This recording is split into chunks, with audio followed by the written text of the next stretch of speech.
गुरुर्ब्रह्मा गुरुर्विष्णु गुरुर्देवो महेश्वर गुरुर साक्षात परम ब्रह्म तस्मै श्री गुरुवे नमः।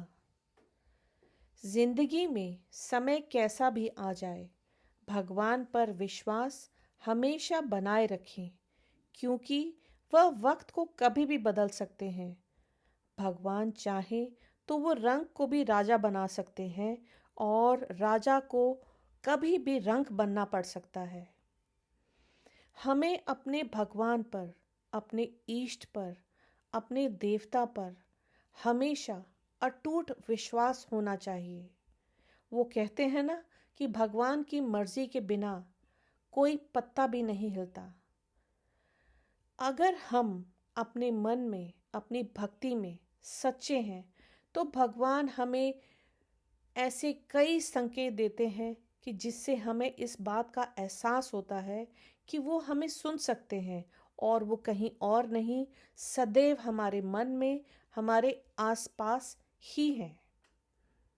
नमस्कार, मैं सीमा भसीन आज फिर आप सभी के लिए एक बहुत ही खूबसूरत प्रसंग जो कि रामायण से लिया गया है लेकर प्रस्तुत हुई हूँ, जिसका शीर्षक है केवट और प्रभु का मिलन।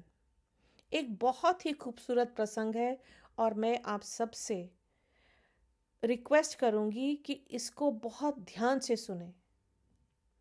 तो चलिए शुरू करते हैं। क्षीर सागर में विष्णु भगवान शेष शैया पर विश्राम कर रहे हैं और लक्ष्मी जी उनके पैर दबा रही हैं। विष्णु जी के एक पैर का अंगूठा शैया के बाहर आ गया और सागर को छूने लगा। प्रभु के चरण स्पर्श को लहरें उफान मारने लगी, यानी कि जैसे ही विष्णु जी का अंगूठा शैया से बाहर निकला और लहरों को छूने लगा तो लहरें उस अंगूठे को, उनके स्पर्श को लगते ही उफान मारने लगी, मानो कि खुशी से मारे उछल रही हूं। क्षीर सागर के एक कछुए ने इस दृश्य को देखा और मन में यह विचार कर लिया कि मैं यदि भगवान विष्णु के अंगूठे को अपनी जिह्वा से स्पर्श कर लूं तो मेरा मोक्ष हो जाएगा।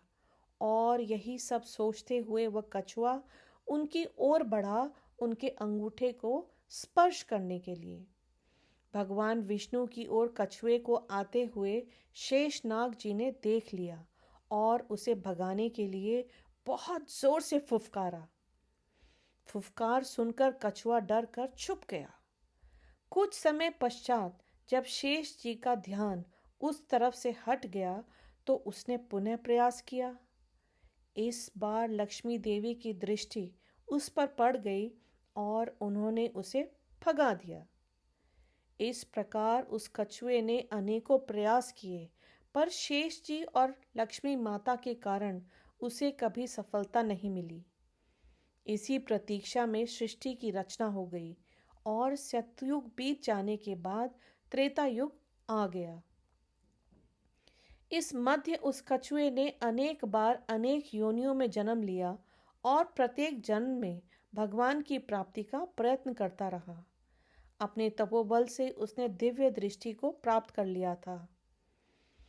कछुए को पता था कि त्रेता युग में वही क्षीर सागर में शयन करने वाले विष्णु राम का, वही शेष जी लक्ष्मण का और वही लक्ष्मी देवी सीता के रूप में अवतरित होंगे तथा वनवास के समय उन्हें गंगा पार उतरने की आवश्यकता पड़ेगी। इसीलिए वह भी केवट बनकर वहां आ गया था। एक युग से भी अधिक काल तक तपस्या करने के कारण उसने प्रभु के सारे मर्म जान लिए थे। इसीलिए उसने राम से कहा था, मैं आपका मर्म जानता हूँ। संत श्री तुलसीदास जी भी इस तथ्य को जानते थे, इसीलिए अपनी चौपाई में केवट के मुख से कहलवाया कि कही तुम्हार मर्मू में जाना। केवल इतना ही नहीं, इस बार केवट इस अवसर को किसी भी प्रकार हाथ से जाने नहीं देना चाहता था। उसे याद था कि शेषनाग क्रोध करके फुफकारते थे और मैं डर जाता था। अब की बार वे लक्ष्मण के रूप में मुझ पर अपना बाण भी चला सकते हैं, पर इस बार उसने अपने भय को त्याग दिया था। लक्ष्मण के तीर से मर जाना उसे स्वीकार था, पर इस अवसर को खो देना नहीं। इसीलिए विद्वान संत श्री तुलसीदास जी ने लिखा है, हे नाथ, मैं चरण कमल धोकर आप लोगों को नाव पर चढ़ा लूंगा। मैं आपसे उतरवाई भी नहीं चाहता। हे राम, मुझे आपकी दुहाई और दशरथ जी की सौगंध है, मैं आपसे बिल्कुल सच कह रहा हूँ। भले ही लक्ष्मण जी मुझे तीर मार दें, पर जब तक मैं आपके पैरों को पखार नहीं लूंगा, तब तक हे तुलसीदास के नाथ, हे कृपालु, मैं पार नहीं उतारूंगा। तुलसीदास जी आगे और लिखते हैं, केवट के प्रेम से लिपटे हुए अटपटे वचन को सुनकर करुणा के धाम श्री रामचंद्र जी, जानकी जी और लक्ष्मण जी की ओर देखकर हंसे, जैसे वो उनसे पूछ रहे हैं, कहो अब क्या करूं? उस समय तो केवल अंगूठे को स्पर्श करना चाहता था और तुम लोग इसे भगा देते थे, पर अब तो यह दोनों पैर मांग रहा है। केवट बहुत चतुर था। उसने अपने साथ ही साथ अपने परिवार और पितरों को भी मोक्ष प्रदान करवा दिया।